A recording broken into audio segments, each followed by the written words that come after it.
Hey ladies and gentlemen, welcome to the Gaming Daddy channel where we talk about gaming news, we talk about all kinds of stuff in gaming, and today I wanted to talk about something that happened in the past that I'm not going to just let slide so easily. Now, this is a Mortal Kombat kind of video, and I'm not going to put any Mortal Kombat gameplay because Mortal Kombat gameplay is very, very gory, very mature.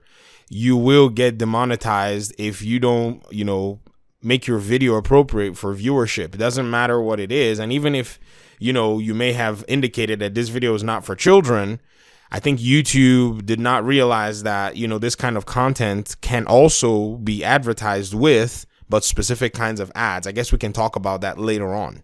So this is pretty much something about the fashion police. I remember when Mortal Kombat was about to come out, a lot of people made these complaints saying, Mortal Kombat had changed a lot of the outfits for the fighters, the female fighters, and it was not, what the Mortal Kombat, theme was, where, in Mortal Kombat 9, people dressed really skanky, pretty much. That's what it was. It was just very, unladen, type dressing. And I think it was done for a provocative reason because, as many know or may not know, the ESRB it is claimed that ESRB was actually formed because of Mortal Kombat.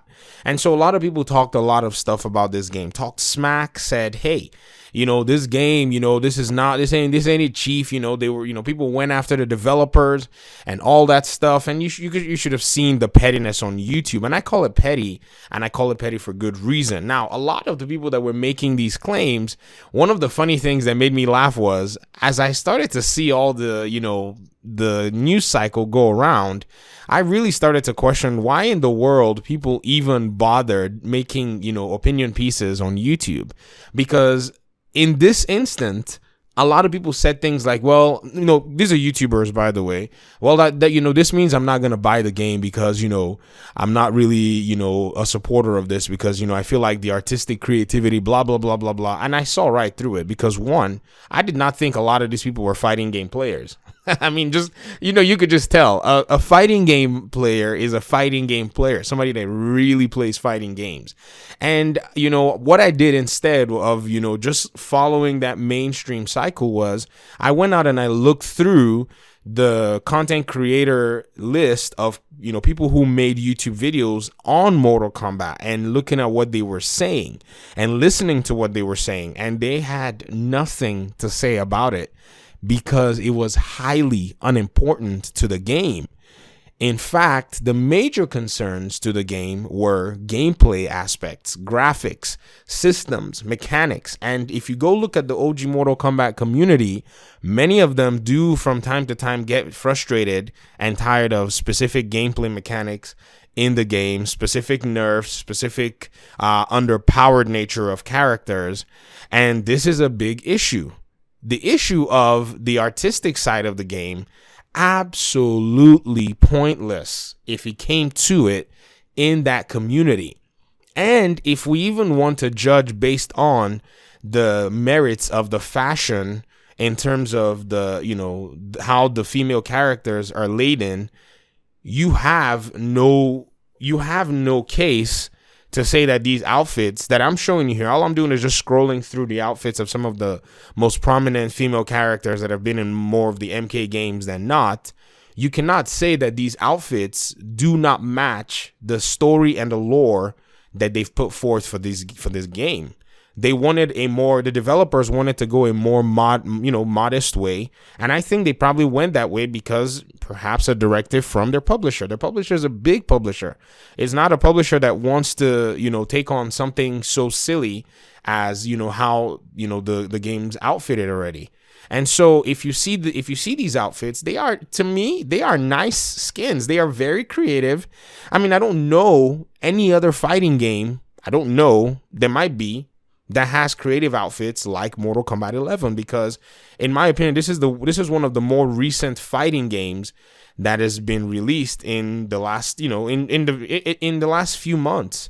And so if you look at the work that they've done in terms of costume design, in terms of outfit design, I think they've done okay. Now, yes, this is not like the greatest thing everybody wanted. Some people say, oh yeah, it makes the women look like men. And no, I think it makes them look graceful. I think it makes them look, the vision of the kind of world that was depicted in the story.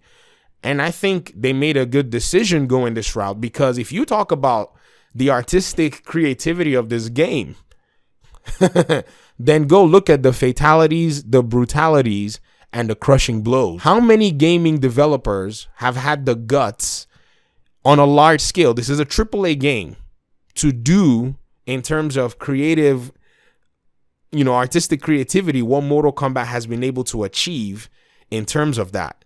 Now, yes, it's fake gore. It's to the point where YouTube, first of all, just started demonetizing Mortal Kombat content, and still does till this date. So I feel like, sometimes, and this video is made just to say, most of the time, sometimes, on YouTube, outrage can just be really, really petty. And if we don't look further than, what the outrage mob might be showing or might be throwing out there, we can find ourselves in a position where, we're starting to just agree with things that just don't have anything to do with the fundamentals of video game design and gameplay, which are the things that actually make video games. Games should be fun, and Mortal Kombat 11, as it's not a perfect game. It has its issues. But I don't think then, when all this news cycle was going around about the outfits and saying things like, guys don't wear shirts, it's a double standard. And so as controversial as they tried to make it, I just laughed, because I just thought, man, here we go again with another news cycle of nothing. It was outright nothing. And I wanted to just call it out because of what it is, because eventually this is going to come back somehow, some way again. And no one's going to give merit to what goes on. Now, we have to also look at multiple sides. The developers, I don't think they handled it well. In some cases, they went after their community and said things like, these people that are complaining are not really fans, and, I can see how they can perceive that. But at the same time, I feel like sometimes developers just need to stay quiet on, criticism, regardless of how they see it. They can talk about it over drinks at the bar.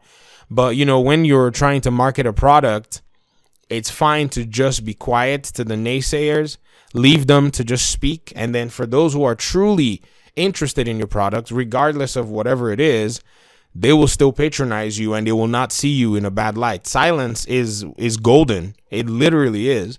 And I feel like sometimes, our development teams, they get too passionate and, they start to throw a fit. And, when they start doing that, then they put themselves in the same situation as those who may be complaining about their product. But to be very honest, I feel like the developers went their way. I feel like they did what they felt they needed to do. The game was critically successful in its release. Now, the old school community does have its reservations about gameplay, has its reservations about all kinds of other things, but they are not outfits. In a fighting game, outfits are the least possible things that you can be worried about. And whatever your stance is on that matter, to be honest, if you're talking about outfits, I don't think you're an MK player, hands down. If you're going to be talking about outfits, I don't think you really care, because many of the people who said, oh, I'm not going to support this game, they didn't buy the game. That's fine. No one I will never force anybody or say anybody needs to buy a game or whatever.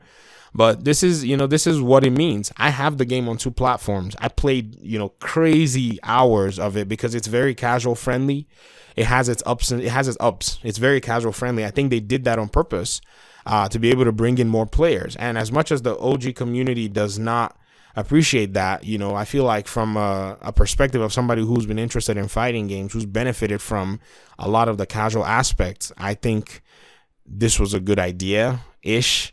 But then there are some other systems that are annoying. But that's not the point of this video. The point of this video is to point out the outrage mob that can sometimes show up for petty issues and how we can sometimes get carried away in that kind of cycle if we're not paying attention and looking at it from a different perspective. All right, that's all I have for today. Thank you very much for your time and audience, and I guess I'll see you in my next video. Peace.